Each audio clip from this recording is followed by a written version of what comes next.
السلام علیکم ورحمۃ اللہ وبرکاتہ۔ ان الحمد للہ والصلاة والسلام علی رسول اللہ اما بعد۔ ان انس بن مالک رضی اللہ عنہ قال قال النبی صلی اللہ علیہ وسلم قیلوا فإن الشیاطین لا تقیل، رواہ ابن ماجہ۔ انس بن مالک رضی اللہ عنہ کہتے ہیں کہ رسول اللہ صلی اللہ علیہ وسلم نے فرمایا کہ تم لوگ دن میں تھوڑی دیر خیلولہ کر لیا کرو، کیونکہ شیاطین خیلولہ نہیں کرتے ہیں۔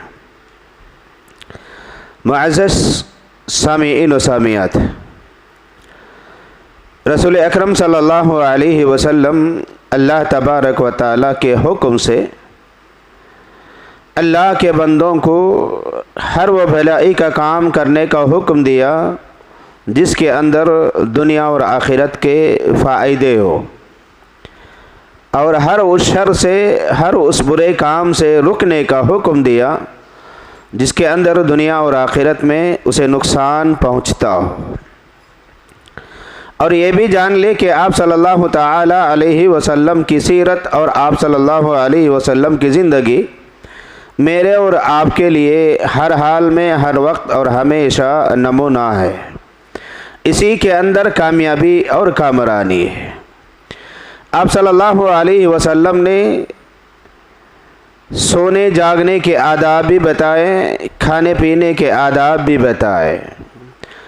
سونے اور جاگنے کے آداب کے متعلق فرمایا کہ عشاء کی نماز کے فوری بعد سو جایا کرو، الا یہ کہ کوئی ایمرجنسی، کوئی ضروری کام اگر ہے تو وہ جتنا جلد ہو سکے اسے ختم کر کے عشاء کے بعد فوراً سونے کا حکم دیا، اور فجر کی نماز کے بعد سے فوراً اپنے کاروبار کو، اپنے کاموں میں لگ جانے کا حکم دیا۔ لیکن آج ہم جدید فیشن کی طور پر زمانہ بدل گیا ہے یہ کہہ کر کے راتوں میں بہت دیر سے سویا کرتے ہیں۔ بعض لوگ تو نصف رات یعنی آدھی رات کے ختم ہونے کے بعد بھی سونے کا نام نہیں لیتے ہیں۔ نیند نہیں آتی ہے، سونے کا موڈ نہیں ہے، تو یہ بہانے بنا کر کے بیکار کی باتوں میں اپنے اوقات کو ضائع اور برباد کرتے ہیں، اور فجر کی نماز نہ نماز کے لیے اٹھتے ہیں، اگر نماز کے لیے اٹھ بھی جاتے ہیں تو نماز کے فوری بعد جا کر کے سو جاتے ہیں، اور 10-11 بجے اٹھ کر کے پھر اپنے کاروبار میں لگتے ہیں۔ یہاں پر دیکھیں کہ دونوں بھی کام، رات میں دیر سے سونا اور فجر کے بعد جا کر کے سونا، یہ دونوں بھی سنت کے خلاف ہے۔ آپ صلی اللہ تعالی علیہ وسلم نے یہ دونوں چیزوں کو ناپسند کیا ہے۔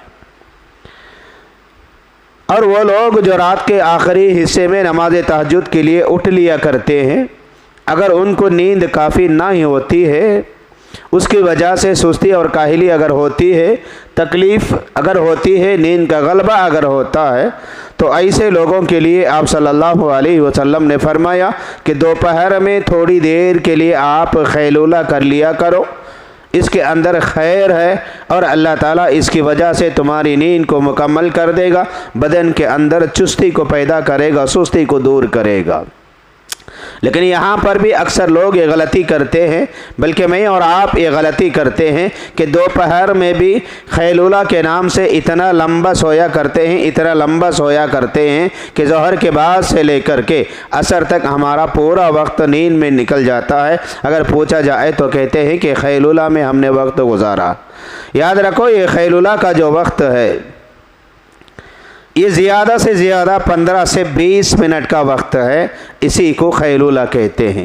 اس سے بڑھ کر کے سونے کو خیلولہ نہیں کہتے ہیں۔ بس ہم ہماری زندگی کو، ہمارے اعمال کو صحیح قرار دینے کے لیے اسے سنتوں کا سہارا لیتے ہیں۔